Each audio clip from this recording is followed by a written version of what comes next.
What's going on, everybody? American Football Network here with another video today. And today we're bringing you guys our top 15 NFL quarterbacks. We're live streaming this one, and we're joined by George from Hot Take City. How you doing today, man?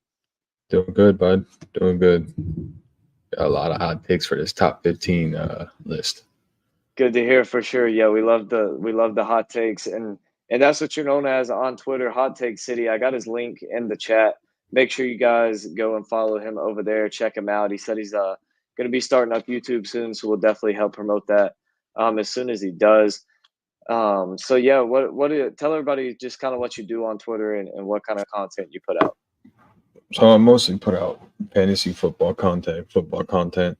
Um, Most of them are legit, but the name comes from putting out some of the craziest takes, but they're not that far reached. You know what I mean? Like one of my craziest takes recently, Houston winning the AFC, taking the number one seed in AFC. It's really not that far fetched, but it's still crazy. You know what I'm saying? For sure, yeah, it's definitely not a popular take, but not one that is just not possible at all. So that's pretty much it. I mean, I follow all sports, baseball, basketball, but mostly football. So So yeah, make sure you guys go check him out on my YouTube channel. Got the link in the chat for him for his show over there. So make sure you check that out. But let's go ahead and get started with our top 15 list. So I'll go ahead and let you start off at number 15. Tell us who you got.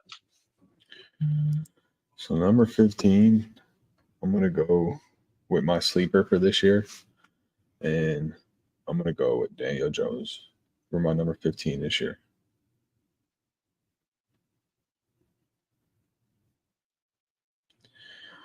I think he comes back from a his injury, ready to move the ball. There's no Barkley there. He's gotta, put it on his back and For take sure. control of that team. So I think that's my number. That's my number 15. So I think he does it. For sure. I mean, I could see that. I think he is gonna. I do expect him to take a step forward. I think he'll be improved from what he was last year. With especially with like you said, Barkley gone, he's got to put the team on his back and carry them because they're really. He's the Giants' only hope offensively. The offense is going to run through him, and they'll go as far as he can take them. For me, my number 15 is also my sleeper. I expect a bounce back year from him after a rough past few years. Number 15 for me is Deshaun Watson from the Browns. He struggled a lot, really, ever since he got to Cleveland. When you look back at his time in Houston, though, he was a top 10 quarterback, especially at the end of that of his career there in Houston. He was a top 10 quarterback easily, and was looking like the one of the guys that was potentially going to take over as like just a consistent top five quarterback for 15 plus years. I look back when I think of him and his time in Houston. I look back to that game.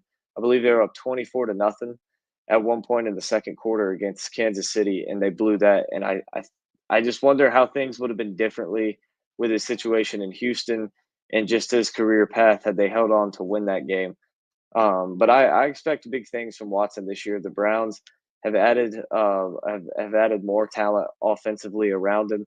I think he's going to be more healthy than he has been since he's got to Cleveland. I think he's in the best shape that he's been since arriving there, and it's a big year for him. He's signed a huge contract.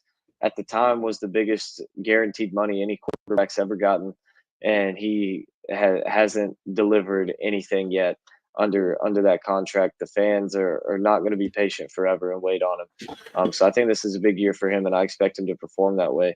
So moving on to number 14, who you got at 14? So I got Kirk Cousins, another guy that's coming back from injury, and I think he bounces back. He's got a better offense than he's had over the last years. He's been in Minnesota.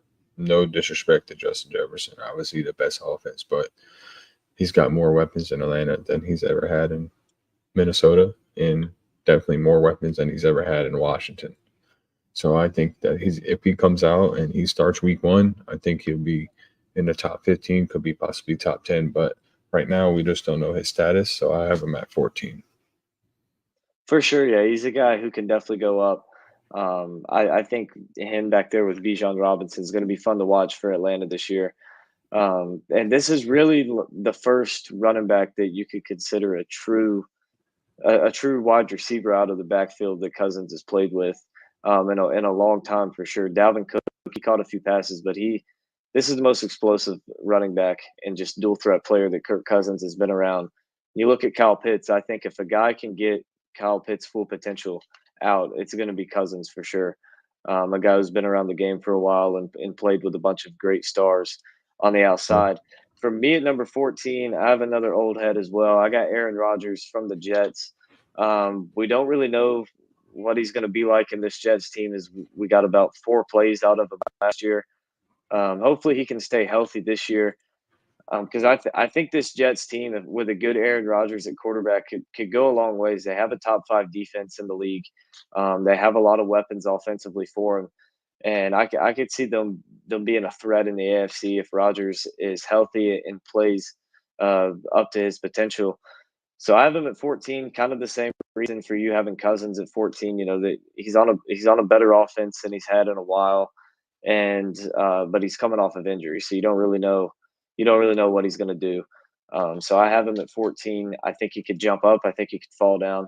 But I think 14 is a fair spot for him in the offseason. So moving on, who you have at number 13? So 13, I have Tua, and Tua is another quarterback that 2 years ago took a big hit in injuries, multiple concussions in a year. I don't see him holding the ball that long and dealing with those concussions this year. With Tyreek Hill and Waddle as his two outside targets, and I definitely can see him moving up to the top 10. But he's definitely got to work on his consistency. Some of his throws are definitely, I mean, when you have Tyreek as your wide receiver, you're not really worried about your consistency. But he's definitely got to bring them down or, put them to where the wide receiver is able to run while catching the ball and not stopping and then making moves. I mean, one of these days, I'm not wishing it, but the wide receivers are going to get hurt because of his inconsistency throws. So I can definitely see him sliding up some, depending on if he's working on his arm. But right now, I have him at 13. So Oh yeah, for sure. Um, yeah, you mentioned that consistency. That was the main reason I left Tua off of my list. I want your thoughts on this. Um, for me, what I wonder with Tua is what is he going to do if, like you mentioned, with the injuries? If Tyreek Hill goes out for 6 weeks, what's Tua going to look like? Because personally, I don't think he's going to be that good without the threat of Tyreek Hill. Because when you have a guy like Tyreek who draws so much more attention, that helps guys like Waddle and the rest of that receiving core open up because they can't double team those guys, mhm. and they're not the primary target for the defense to focus on. So what do you think Tua would be like if his number one receiver went he'll, out for he'll a definitely long slide. span? He'll definitely slide out of the top 15. I don't think that he's able to carry that team without the presence of Tyreek Hill. I think the pressure would be too much for him. I mean, he's still young, so he's definitely got time to learn, but I definitely don't think that he'll be able to carry that team. And with him having Tyreek Hill and even Waddle, what I'm saying, or Waddle, I mean, their two presence are, enough to where, they're not having to put 9 in the box and worry about Tua and the rushing. They have to, put rush 4, maybe 5, and have to worry about the passing because Tyreek Hill can take a 2-yard slant to the house. Waddle can take a 2-yard slant to the house. You know what I mean? So they have to worry about that. But with Tyreek out, I don't see them being as strong on offense as they normally would with Tyreek in. For sure, I agree. And then another thing I look at with Tua is just the offensive scheme that McDaniel runs. I think it favors Tua's strengths very well, and I think it covers up a lot of his weaknesses. Tua doesn't have the strongest arm in the league, but with the offense that McDaniel runs, it doesn't matter that he doesn't have the strongest arm. It's a lot of just quick and intermediate passes, short passing game, just getting the ball out fast. And so that's the thing for me is I feel like 201 is just super inconsistent, can't carry a team. Like we just talked about, if Tyree goes out, and three, I feel like he's a big part of his success is because of the system he's in. And so that's why I left him off mine.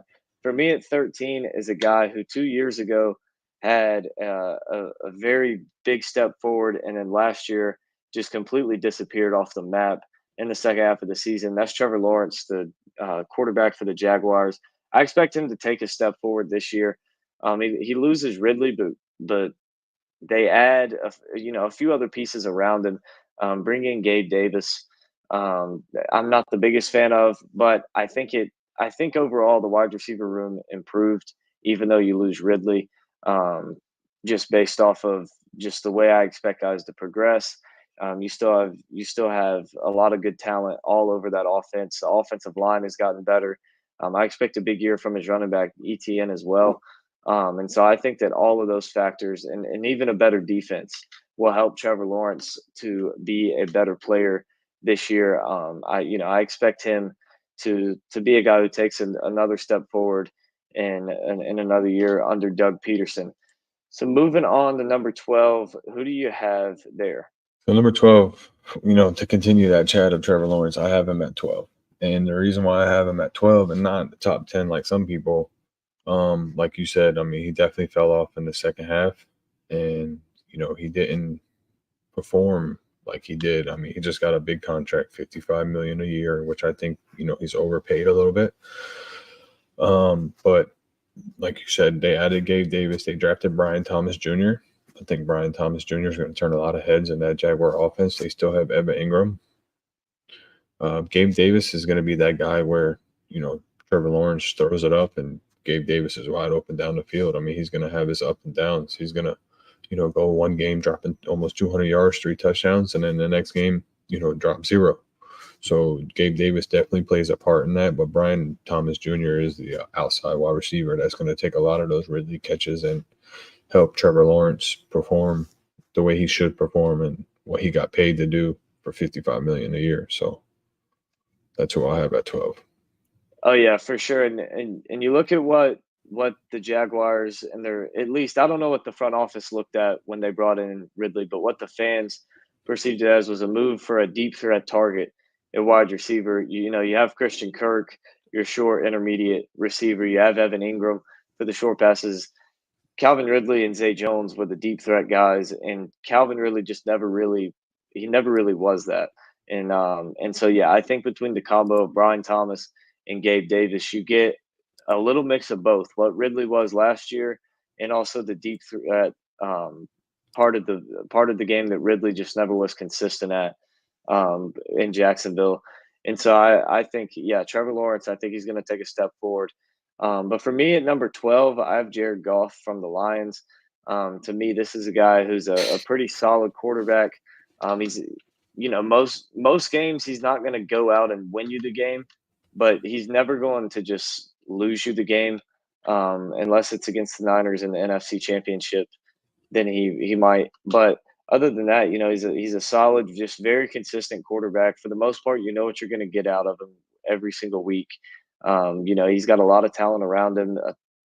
In my opinion, a top 5 wide receiver in the league, and Amon-Ra St. Brown, a guy who just makes plays and wreaks havoc for defenses. So yeah, I have Jared Goff at 12.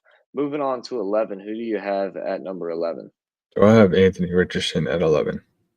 And yeah, I know he got hurt. I know, he's still young. He's got a lot to learn. But I think, him coming back and them having, added more weapons to that offense, it's going to be great for him. I mean, you got Michael Pittman, you got Jonathan Taylor on a fresh contract, even though he signed it last year. I mean, he did great. You got Joshua Downs. You added Mitchell to that offense. I mean, fastest, 40 time in the combine. I mean, you got a lot of power on that offense, and I think he just comes in and he just does what he normally does, and that defense got a little bit better also. So I think Anthony Richardson definitely has the potential to be a top 10 quarterback this year. It just all depends on how he comes back from that injury. I mean, a lot of these quarterbacks that we're talking about got injured last year, so it just all depends on how they react to that injury and how they do in the following year. So I have him there. I mean, I can't see him dropping. I mean, I can see him dropping, but I don't see him sliding into that top 10 until he gets a full year under his belt. For sure, yeah. I'm high on Anthony Richardson. I did leave him off my list just because, like you said, I mean, last year I think he played 4 games in his rookie year, and Hmm. then missed the rest of the season. Didn't want to slide him in there just yet, but I expect a big season from him. I think the Colts, just overall as a team, might be one of the biggest underdogs, but dark horses in the AFC, to cause some problems in the playoffs. Think they're a very young, talented team. For me, at number 11, I have Brock Purdy. This is a guy who, he wins football games. He's a winner. He makes plays, but for me, the reason I don't have him top 10, I've seen a lot of lists and a lot of people who have him anywhere from like 5 to 8, 5 to 9. For me, I can't put him that high because I feel like he's not as talented as any of these guys ahead of him. He has one of the best rosters in the league, if not the best roster in the league around him. And he has the best offensive mind that the game might have ever seen in Kyle Shanahan. And for me, I just feel like Brock Purdy is more of a game manager rather than a quarterback that is going to go out and win a game and make elite plays every single week. Not that Purdy doesn't make elite plays, because he definitely has a handful of them. But for me, I feel like he's just more of a system quarterback. I don't think, if you take Brock Purdy and put him on, for instance, Green Bay, I don't think he performs the same way that he does in San Francisco. Um, even if you take Shanahan and put him there with him with Green Bay's roster, I think a lot of it has to do with the roster and the coach that is around Brock Purdy. What are your thoughts on that and on Brock Purdy? So Brock Purdy is my number 10 quarterback. So we're going Okay, to well, we're jump in moving there. on the list. Yeah. So we're going to jump there. So we're going to continue to talk about him here. Brock Purdy, the thing about Brock Purdy is, like you said, he's a game manager. He fits in that system very well to where, he's got CMC behind him. You can just dump the ball to him, hand the ball off to him. I mean, you got two weapons in Deebo Samuel and Ayuk. I mean, you got George Kittle, so there's a lot of weapons for him to produce in that offense. And Kyle Shanahan's offense is simple for any quarterback to come in there and run. I mean, look what Jimmy G did when he was there. Look what other quarterbacks have done since Kyle Shanahan's been there. It's an easy system to learn. And when you talk about a system quarterback, you talk about Brock Purdy. Yes, does he have an arm? Is he a smart quarterback? Yes, for sure. But he fits in the system very well to where he doesn't have to really do much and let the game control itself. And he just got to get the ball to his playmakers. I mean, you got one of the best left tackles in the league guarding your blind side. You know what I'm saying? So it just all fits in the system for him to just come in there and, give the ball to his playmakers and let them make the plays. Definitely. And when I look at Brock Purdy, I do feel like he has this it factor to him that some of these guys on this list just don't have. He definitely has that playmaker ability. But like you said, he's in a system where he doesn't have to do much. He doesn't have to do as much as some of these other guys. He was drafted and walked into the perfect system. And the biggest point for me, and I'm glad you made it, is Jimmy Garoppolo. Look at what he did under Shanahan. Hmm. Look at what he's done in Vegas. It's two completely different players. Yep. And the same would be for Brock Purdy. And so that's why I have him at 11, not quite cracking the top 10. For me at number 10, I have Jordan Love, quarterback from the Packers. This is a guy who I think could jump up way up this list after this season. But I'm hesitant to put him any higher to start in the offseason going into it, because last year, the first, half of the season was kind of an average quarterback play out of him.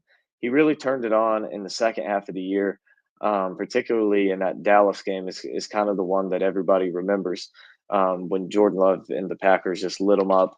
But for me, it's a little too soon to move him any higher, but it's a guy who I think can definitely climb if he has a good season throughout the entirety of 2024. Yeah, I think his second half of the season proved to a lot of people that he can be an elite quarterback in this league.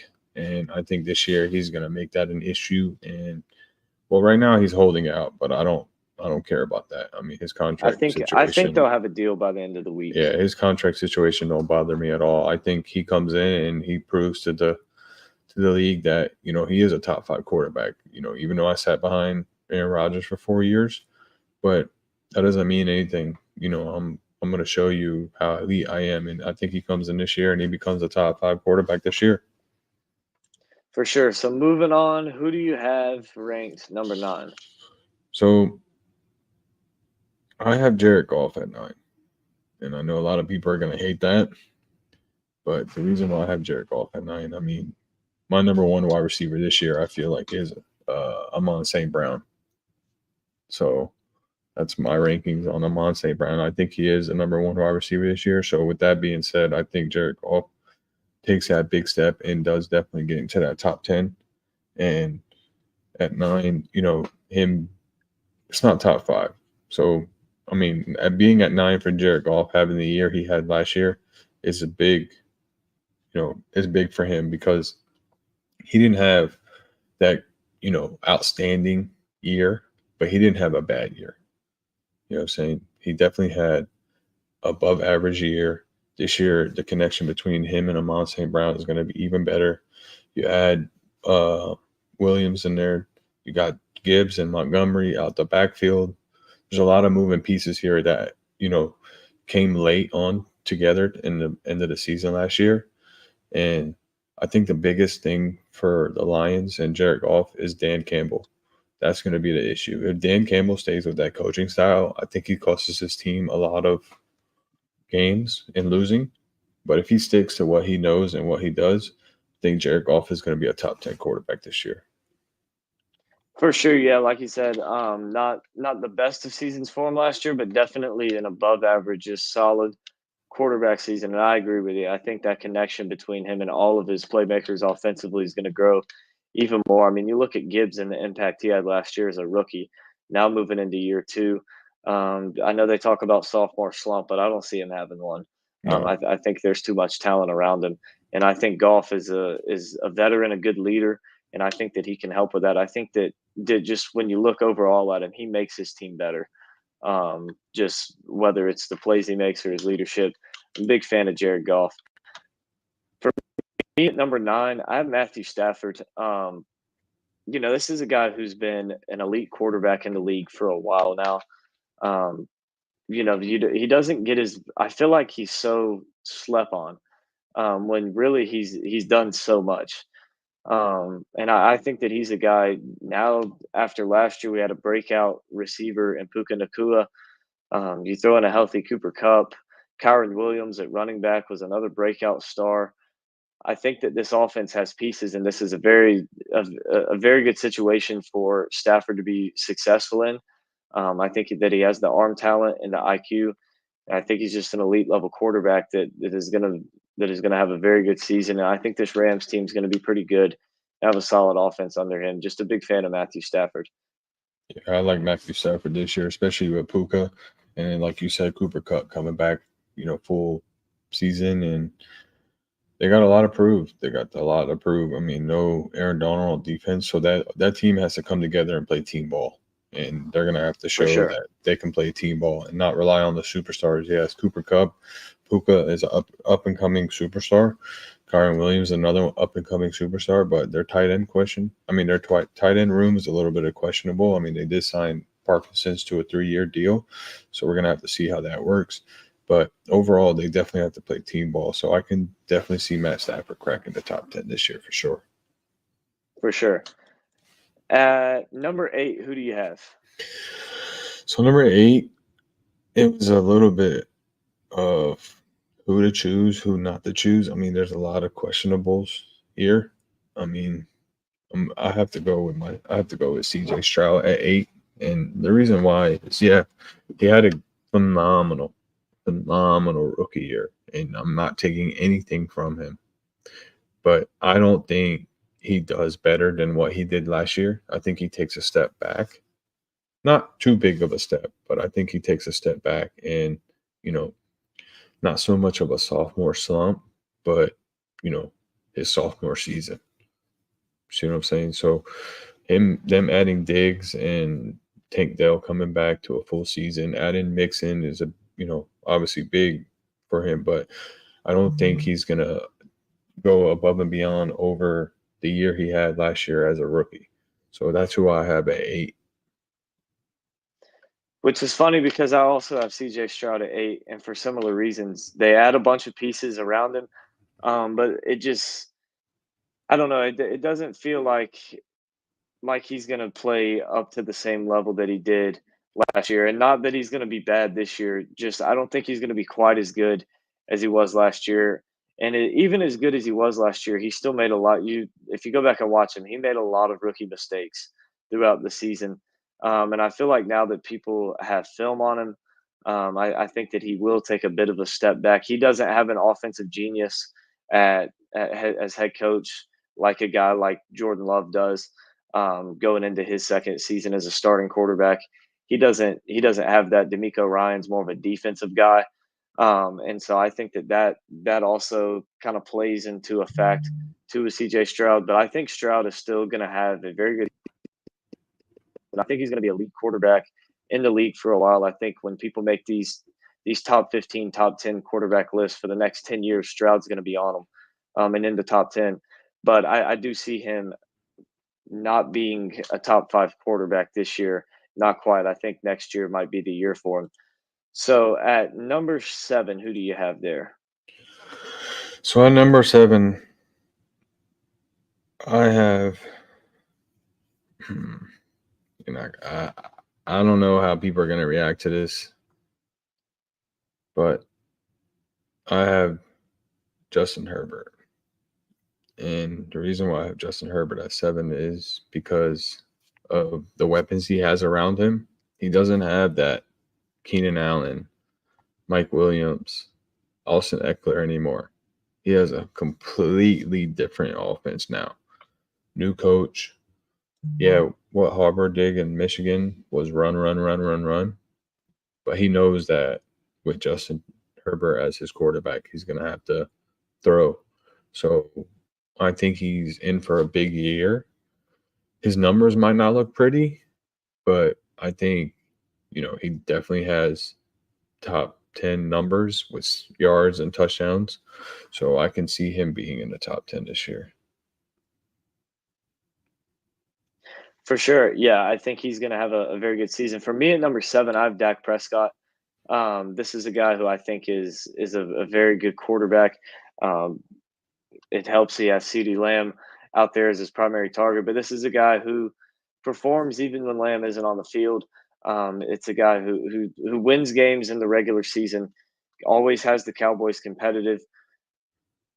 My one problem with Dak Prescott is just the fact that this guy cannot get it done in the playoffs. And it might not be his fault. It might just be something with the Cowboys. But Dak Prescott just cannot get it done in the playoffs. And for me, I can't really put him higher than number 7 when it doesn't matter if they make the playoffs or not, they're losing. And this is a guy who I think is a good quarterback for sure. I just think he's in. I really think it's just something going on with the Cowboys, just the chemistry from front office to players, just to all of it. I don't really like the way the Cowboys are running things. There's beef between Mike McCarthy, Jerry Jones. Who knows what even goes on? I'm sure there's a lot of stuff that behind closed doors it's even worse that we don't even know of. But for me, Dak Prescott, very good quarterback, elite quarterback. But the reason I have him at 7 is just because he can't be trusted in the playoffs. Yeah. I mean, the only thing about Dak Prescott is, he doesn't have that wide receiver too. He's got a very shaky RB room. I mean, you got an old head and Zeke. You got Rico, and you got Deuce Vaughn. I mean, can you really count on CeeDee Lamb and Dak Prescott to take that game and move forward with it, just those two, and rely on the rest of the pieces that they have? I mean, they still have Jake Ferguson. So Jake Ferguson, I feel like it would be a big part this year. So. For sure. Definitely. I expect Ferguson to have a very good season. I mean, I guess he kind of is the wide receiver too, the second option in the passing game for Dallas. But moving on to number 6, who do you have ranked So as your sixth quarterback? at 6, I have Dak. And I think that Ferguson steps up into that quote unquote wide receiver 2 role and takes over, the not Brandon takes over Brandon Cooks, but, helps with that wide receiver 2 spot because, Brandon Cooks is, he's one of those players that, can step up, but sometimes he goes missing. So, but with that shaky RB room, that's going to be the issue. Dak is going to have to either get the ball out quick to his wide receivers, or he's going to have to rush more this year and help that offense out because all eyes on CD this year. If depending on his holdout, which obviously I think he'll come back and be on a contract. For sure. Yeah, I agree.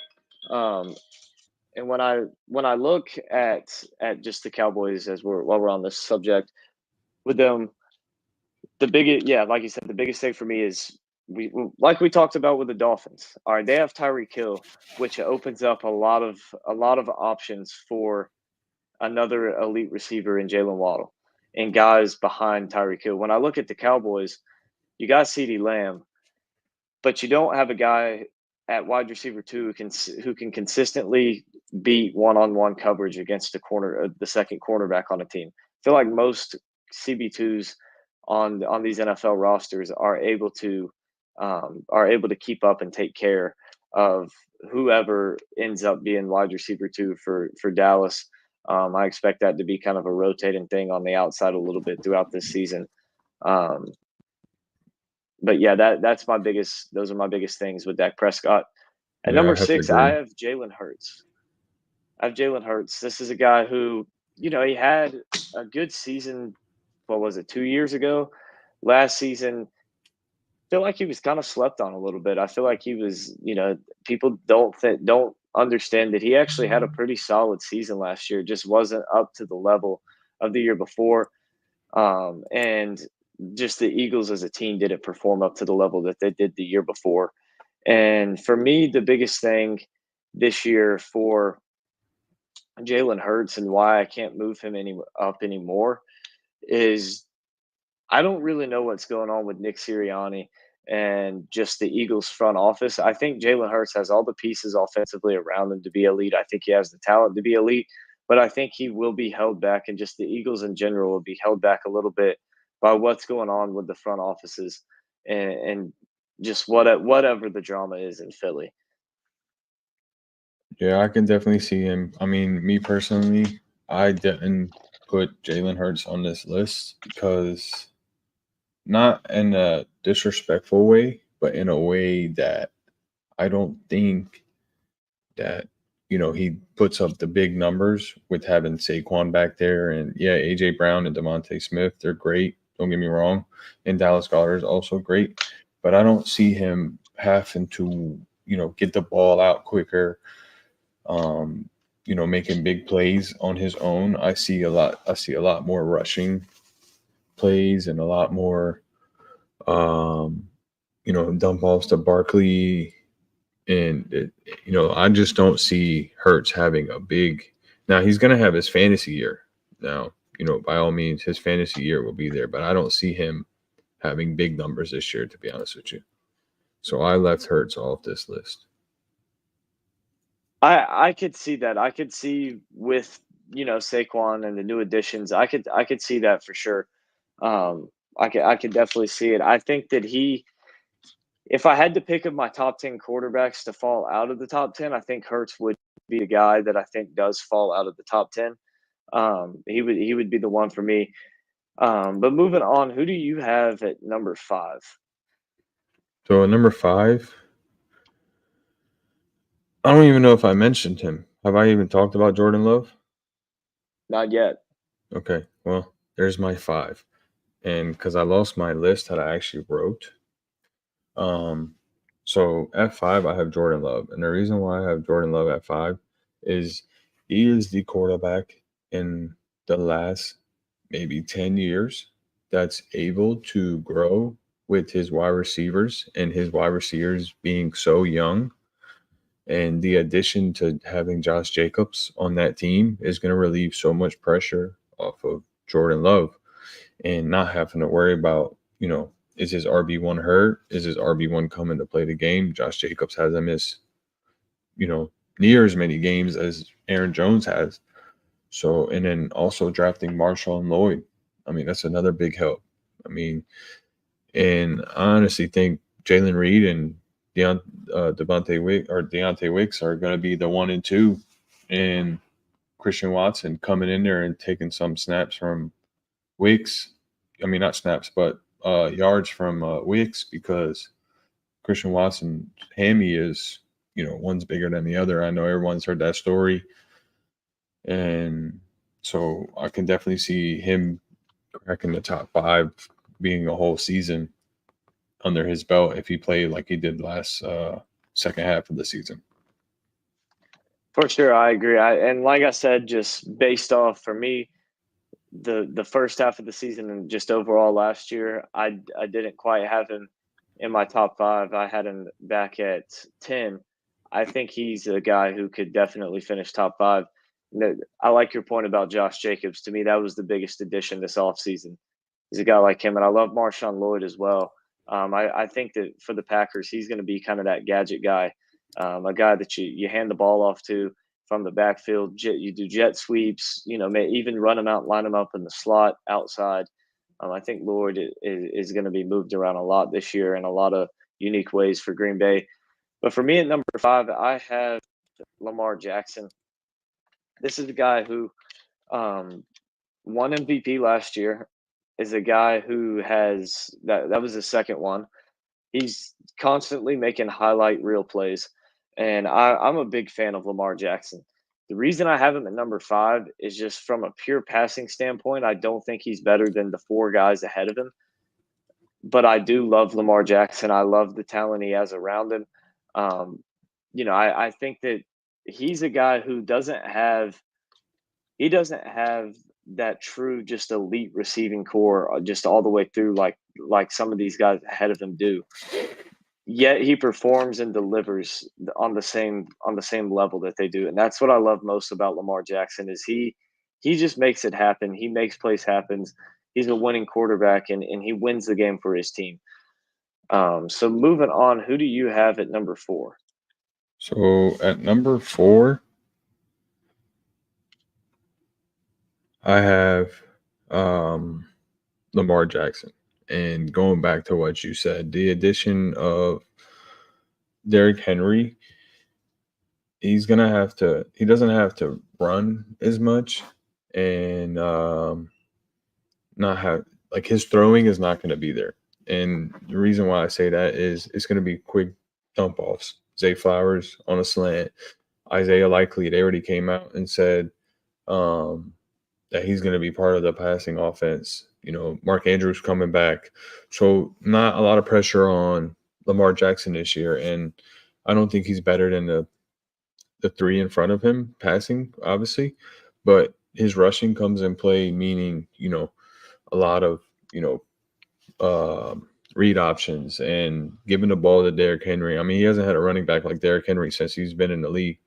And, everyone's saying Derrick Henry's washed and, he's not going to perform and Lamar Jackson's going to take some of his carries. Yeah, they actually might end up with the same amount of carries by the end of the season with the same amount of yards, and both of them rushing, combined almost 3,000 yards.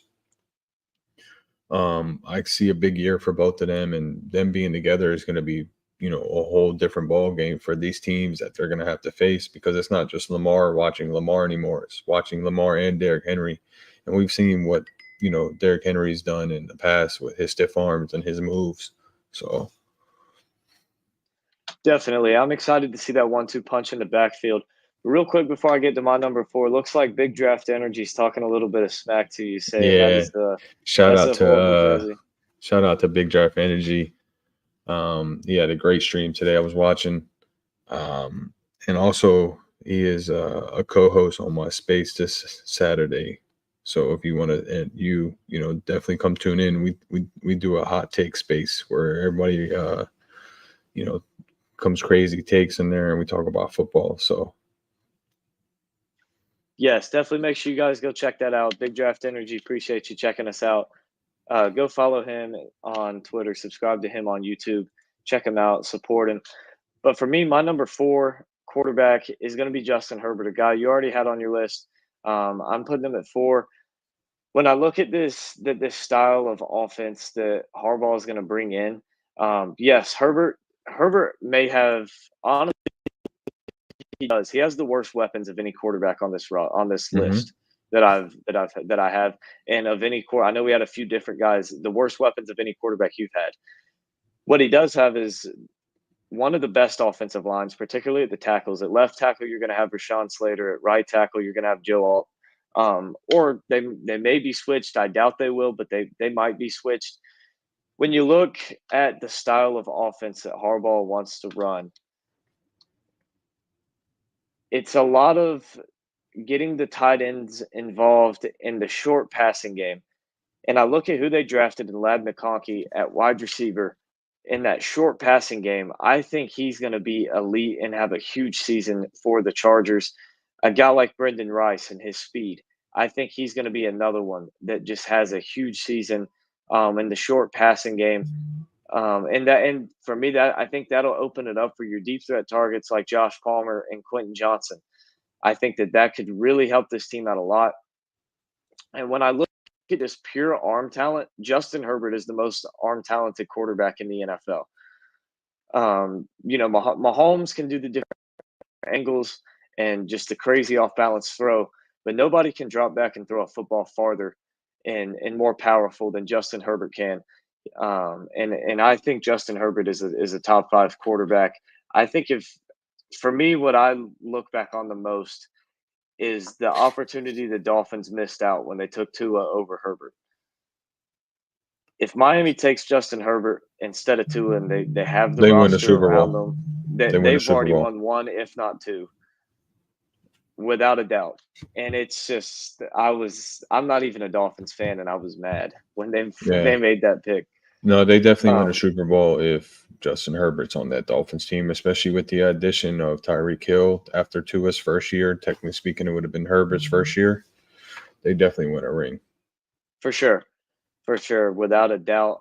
But yeah, Herbert just a guy who I think has got to be one of the unluckiest I mean, quarterbacks in the NFL. my thing about Herbert being in the top 5, it's just so hard to put him there because of the weapons he has. Like he doesn't have a real true superstar wide receiver. So he's got to spread the ball around. And I have DJ Shark as my wide receiver 1 for the Chargers. I know he hasn't been healthy his whole career, but I think being in that minimum role and not having to be that number 2 guy in the most offenses he's been in, I think, him coming in as a 3 role, I think he's going to end up stepping up, and, Justin Herbert's going to like him a lot and it's going to feed him the ball. And by the end of the year, he ends up being the number 1 for the Chargers.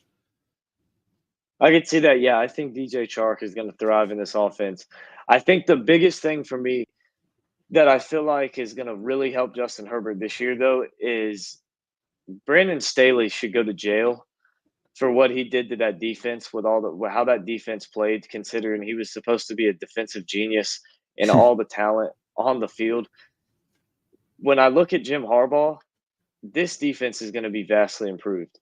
Now, the only question, and it's always been the problem with the Chargers defense, is not a single one of them can stay healthy. If they can stay healthy, they may have the best defense under Harbaugh in the league.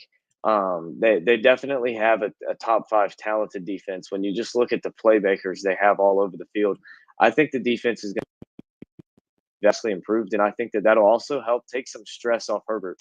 He doesn't have to go touchdown for touchdown with every single team he plays every single week. I think that could really help relieve some pressure. But now we are to our top 3. Who do you have as your QB number 3 for the 2024 season? So 3, I have Josh Allen. And he's not, I mean, arguably numbers wise, he is not better than the two ahead of him. But I think he has the biggest arm than the two ahead of him.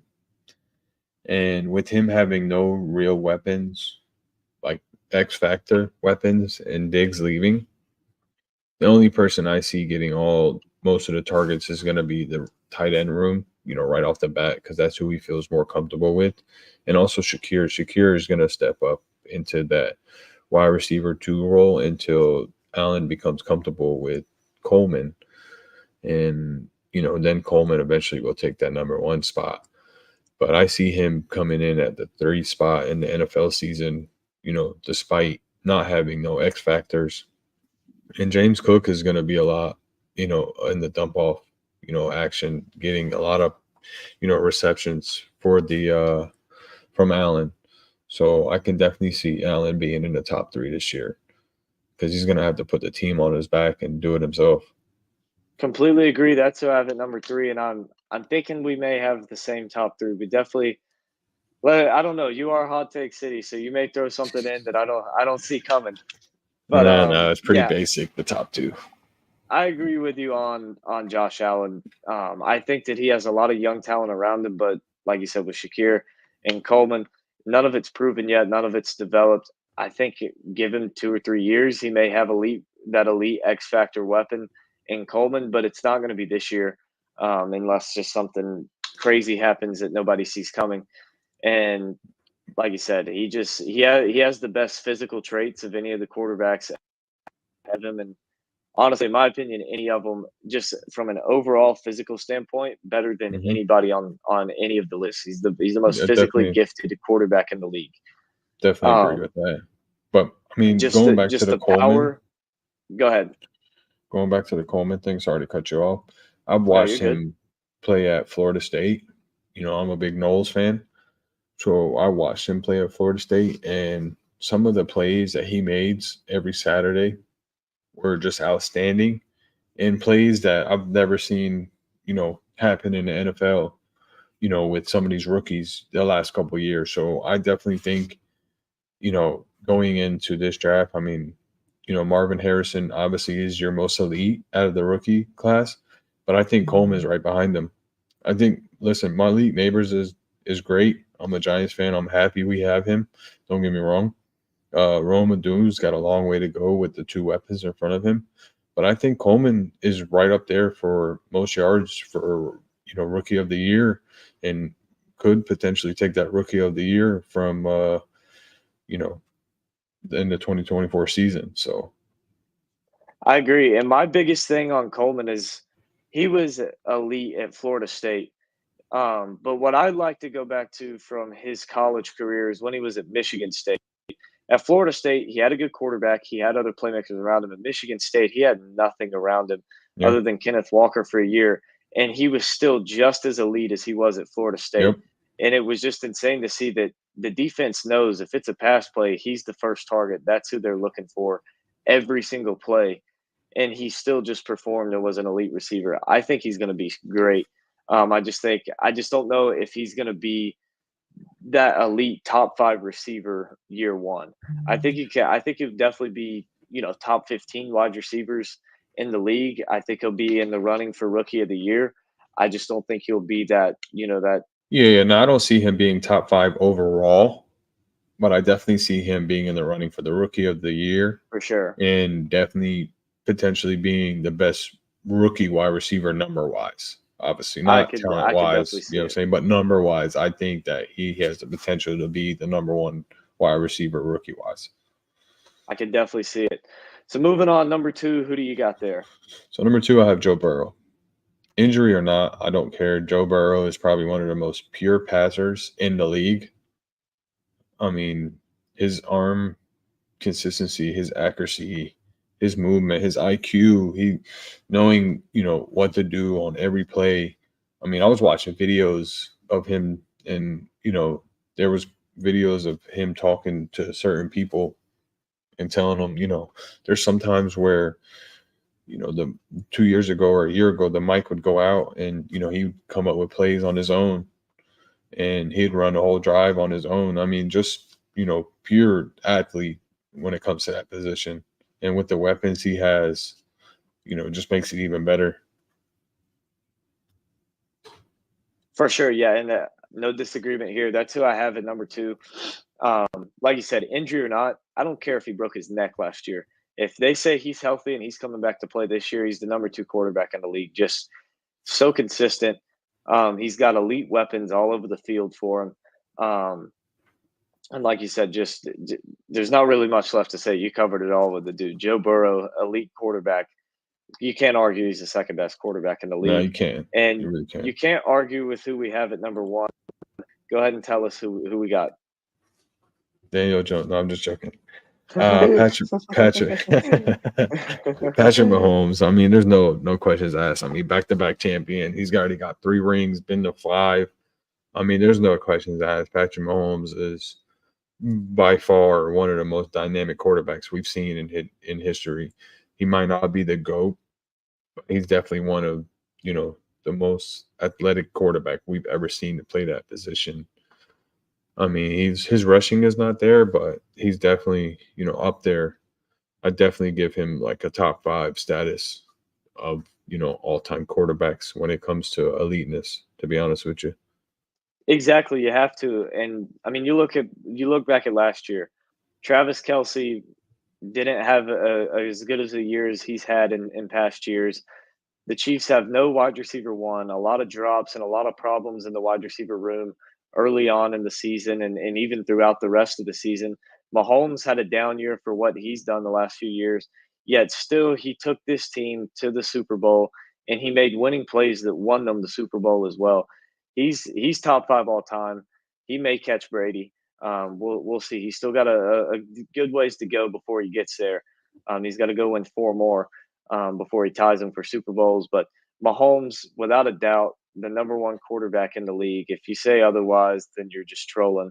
I mean, think about it though. Mahomes has never had a team, or I should say, never just had a defense like Brady's had though. Let's be honest here. Brady's always taken a pay cut to where his team around him was better. They paid Patrick Mahomes all that money. That's fine and dandy, don't get me wrong. But, his defense has never been a top 5 defense every time he's won a Super Bowl. And the one time he lost to Tom Brady was because his offensive line was a complete shambles. He had no offensive line help. And that Bucs defense was considered a top 5 defense in the league. I could be getting the stat mixed up and get it wrong, but I'm pretty sure the stat was that every year that Tom Brady won the Super Bowl, he had a top 10 defense in the league. Oh, yeah, guaranteed. I'm pretty sure that was it might even have been every year that he made the Super Bowl. He had a top 10 defense in the league. Under Belichick, those defenses were just insane. Most of the time, they were top 5. Only 2 years or 3, but I only talk about the 2 years that he lost to his daddy. That's all. Yep. Only those 2 years. I figured you would like that one. Yep. But yeah, I mean, yeah, Mahomes has done more with less than any quarterback in the league, and especially on the offense. He's going to do it again this year. Yeah, for sure. The defense has gotten better. The defense actually gets worse this year than what they were last year, in my opinion. I don't think the offense is much better than it was last year. You do bring in Worthy, who I think might be the new Tyreek Hill in Kansas City, but you still have a lot of holes in the wide receiver room. Kelce's another year older, and he's getting pretty up there in age in terms of a football player. So it's Mahomes definitely doesn't have the most talented offense around him that some of these other quarterbacks have. But without a doubt, he's going to get the most out of him and more than any other quarterback could get out of him.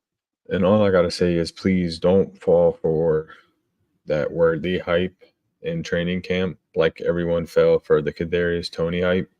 Until you see it in the regular games, please don't, thinking, oh, that's the next Tyreek Hill. No, please don't do that until we see it in the regular game. Please. Definitely not. Yeah, I mean, that was who I really compare. That's actually what I compared That's Jordan who Worthy everyone was to compares him Darius to. Toney. That's who everyone compares, Mitchell to. I mean, not Mitchell, Worthy to is Tyreek Hill because of his speed and who Patrick Mahomes is and what he did with Tyreek Hill. And I'm not saying that you're going to be wrong or anyone else is going to be wrong, but until we see it in the regular game, you just can't know because look what happened with Kadarius Toney. Oh, Exactly. when the Giants traded him to Kansas City, it was he's going to be great. That's the weapon Patrick Mahomes needs and this and that. And where's he been? 2 plays in the Super Bowl. One was a punt return and one was a little dump ball pass, and he took for 20, 30 yards. Exactly. So, Yeah, Xavier Worthy's hype is definitely a lot higher than it probably should be. But he may end up if he's going to turn into an elite player and turn into Tyreek Hill. Mahomes is the quarterback that'll do it oh, for him. you definitely agree. And for me, it's more trust in Mahomes to make him that than it is in Worthy to be that. Agreed. For me. But yeah, George, I appreciate you coming on with me. I Make appreciate sure you. you guys go and follow him on Twitter. I have his link in the chat. I'll post it and pin it in the comments as well. It's also in the description. We appreciate him coming on. We're definitely look forward to having you on again sometime. I appreciate you. Yes, Really do sir. appreciate you.